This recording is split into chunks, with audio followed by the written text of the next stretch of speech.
যেটা অন্যদের হাতে ওটা নিয়ে আমি ভেবে সময় নষ্ট করতে চাই না, যেটা আমার হাতে আমি ওটাতে মন দিতে চাই। যেমন আমাদের ইন্ডাস্ট্রিতে র্যাম্প মডেলিং ফ্যাশন শো বলে একটা সেক্টর আছে এবং আপনারা জানেন যারা র্যাম্প মডেল হিসেবে কাজ করে তারা বিভিন্ন রকমের মানে আমাদের ইস্টার্ন পোশাক, ওয়েস্টার্ন পোশাক, সব রকমের পোশাক পরে, কিন্তু সোশ্যাল মিডিয়া না থাকবার কারণে এগুলো সাধারণ মানুষরা ওভাবে জানতে পেতেন না যে ঢাকায় র্যাম্প শোগুলোতে মডেলরা কেমন পোশাক পরে বা ডিজাইনাররা কেমন পোশাক ডিজাইন করে। আপনি যে প্রশ্নটা করেছেন আমি বুঝেছি যে ধরেন আমি যে কটি শ্যুট গত 2 বছরে করেছি, প্রত্যেকটি ডিজাইনার আমাদের দেশি ডিজাইনার, আমাদের দেশে প্রতিষ্ঠিত ডিজাইনার হিসেবে তারা কাজ করছেন এবং বেশিরভাগই নারী। নাজিয়া হাসান, সাফিয়া সাথী, সামিনা সারা, তাসমিত আফিয়াত আর্নি, সানায়া চৌধুরী, যে কজনের নাম বললাম আমি গত 2 বছরে এই কজন ডিজাইনারের হয়ে কাজ করেছি। তারা প্রত্যেকে নারী, আমার থেকে বয়সে ছোট।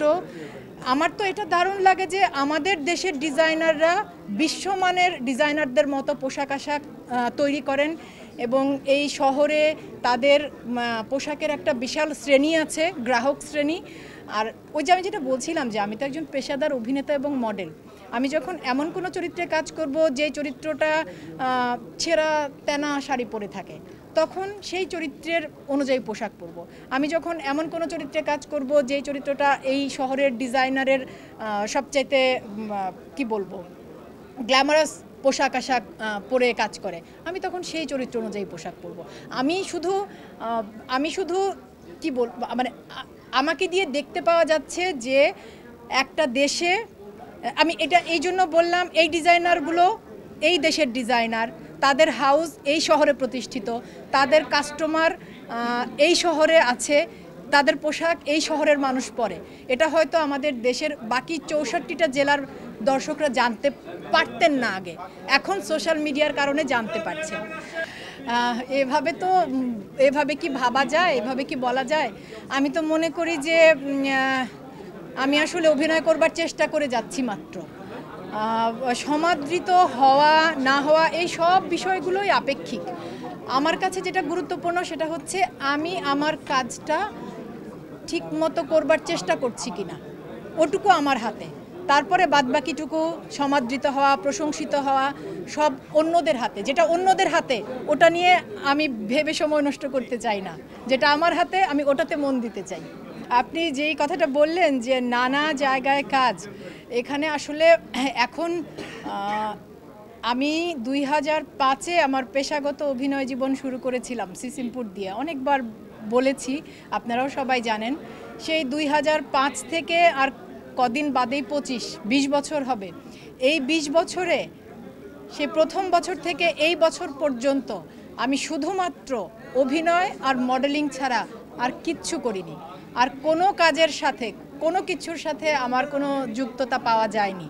কারণ আমি যখন পেশাগতভাবে কাজটা শুরু করি তখনই আমি সিদ্ধান্ত নিয়েছিলাম যে আমি অভিনেতা এবং মডেল হিসেবে কাজ করতে চাই। আমি যতদিন বেঁচে আছি, সুস্থ আছি, আমি একজন অভিনেতা এবং মডেল হিসেবে কাজ করে যেতে চাই।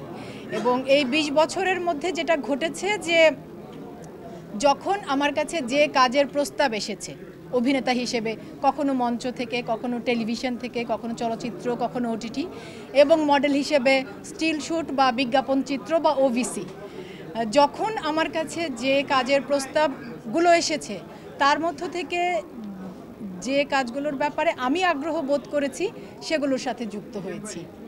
তো এভাবেই কাজ করছি গত 20 বছর ধরে, যতদিন বেঁচে আছি এভাবেই কাজ করব। তবে এটা খুব দারুণ ব্যাপার যে আমার প্রথম কাজ সিসিমপুর, সেই কাজ থেকে শুরু করে এই 20 বছরের আমার বিভিন্ন সময়ের বিভিন্ন কাজের প্রতি, আমার প্রথম বিজ্ঞাপন চিত্র অমিতাভ রেজা চৌধুরীর গ্রামীণ ফোন, তারপরে আরেকটি বিজ্ঞাপন চিত্রে কাজ করেছিলাম আফজাল হোসেনের Dutch Bangla bank mobile banking, প্রথম সিনেমা তৌকির আহমেদের হালদা, সাজিদুল আওয়ালের ছিটকিনি, প্রথম ওটিটির কাজ আশফাক নিপুণের কষ্টনীর ওয়েব ফিল্ম। তো মানে বিভিন্ন সময়ে আমার বিভিন্ন কাজ, বা আমার আপনারা জানেন যে আমি একটা সময় মাতৃত্বকালীন কারণে আমার ওজন অনেক বেড়ে গিয়েছিল। সেই ওজন কমবার পর আমাদের দেশের ডিজাইনাররা আমাকে মডেল হিসেবে তাদের মডেল হিসেবে আমার সাথে কাজ করবার আগ্রহ প্রকাশ করেন এবং সেই প্রতিটি কাজের জন্যই আমি দর্শকদের যে ভালোবাসা পেয়েছি, আমার পক্ষ থেকে সবার জন্য ধন্যবাদ আর ভালোবাসা ছাড়া বলবার আর কিচ্ছু নেই। আচ্ছা, আমি তো ওই যে বললাম শুরুতেই আমি সিদ্ধান্ত নিয়েছি যে অভিনয় এবং মডেলিং আমার পেশা, একই জায়গায় আমি আছি। যতদিন আমি বেঁচে আছি বেঁচে আছি এবং সুস্থ আছি, ততদিন আমি একইভাবে কাজ করে যাব। তো এটা আমার ইচ্ছা। তো সেই কাজ কারো ভালো লাগবে, যার যেটা বেশি ভালো লাগবে সে বেশি প্রশংসা করবে, কারো ভালো লাগবে না, কারো ভালো না লাগলে সে সমালোচনা করবে। এটাই স্বাভাবিক। কাজ থাকলে প্রশংসা থাকবে, সমালোচনা থাকবে, দুটোই থাকবে, সবারই থাকে, এটাই নিয়ম।